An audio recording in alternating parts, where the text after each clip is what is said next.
Alright guys, as many of you seen the last video and a few of you asked questions about and commented, this is the wind-up duck, mother duck with 3 babies, okay? It's around 1960s, made in Japan. This has been reproduced many times. This is a vintage one, 1960s, and the detail on them is really pretty incredible. You can usually tell the vintage ones from the repros by the detail, and the detail is just incredible. Now, this particular wind-up, again, this is it's kind of a next generation of the wind-ups. Okay, the key is fixed like it was with a couple of the other ones you've seen, but this one here has no on and off switch. You wind this up, you put it down, it takes off. And believe me, it takes off. You better be ready to catch it if you're on a table.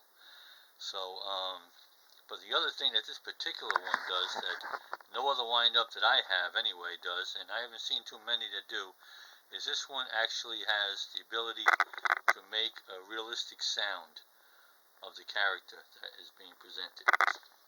This makes the sound of a duck quacking, as the mother duck quacking as it's going down, carrying her 3 little babies behind. 3 little babies behind, following her. Okay, and pretty neat little toy. Both sides are the same. Again, these are still available as repro versions. Okay, so they're not hard to come by, and they're relatively cheap still. The ones made in China are quite cheap.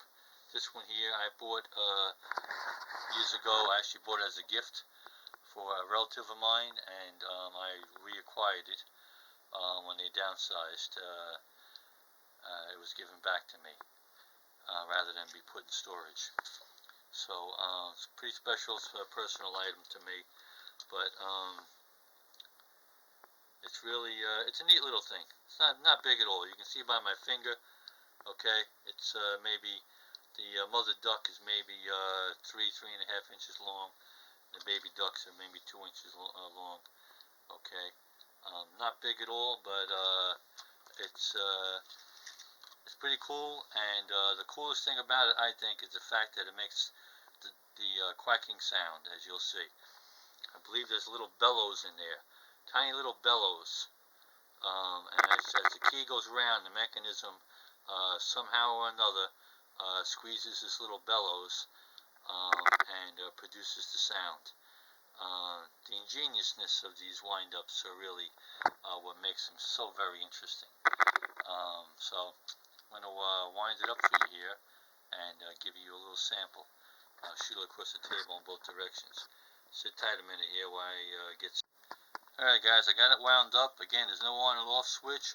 I'm holding the wheel, and I'm going to put this down, and it's going to be a little tough to show you. Sometimes you got to kind of give it a little tiny push.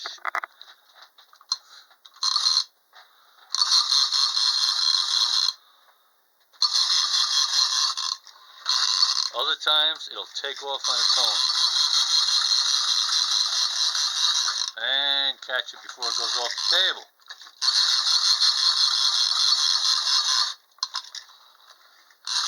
You get quite a few runs out of it in one wind-up. Okay, this table's extremely slick, and the tires are pretty slick, so it's kind of hard for it to grip. Now the bottom of these are plastic. It's the only thing on them that's plastic, is the bottoms. Okay, see if I can.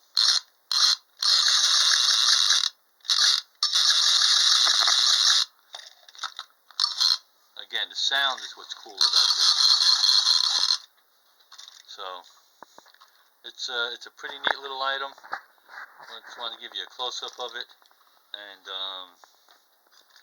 now I tried to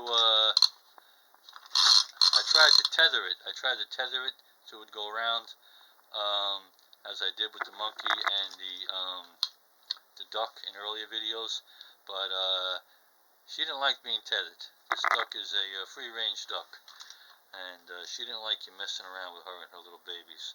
So she insists on going on her own.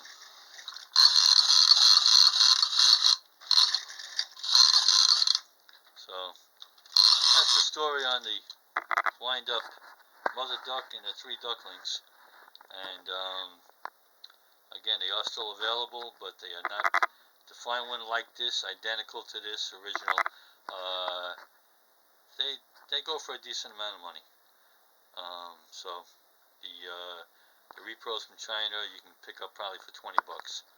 But again, you know, the wind-ups they evolved as they went on, and it got a little less complicated, and of course a little less dependable. So, alright guys, that's a wrap up on this. And next up I'm going to do a little video of the next generation from the wind-up. The friction and the pull back and go, as I call them, mechanisms. Alright guys, thanks for watching. Book 'em, Dano.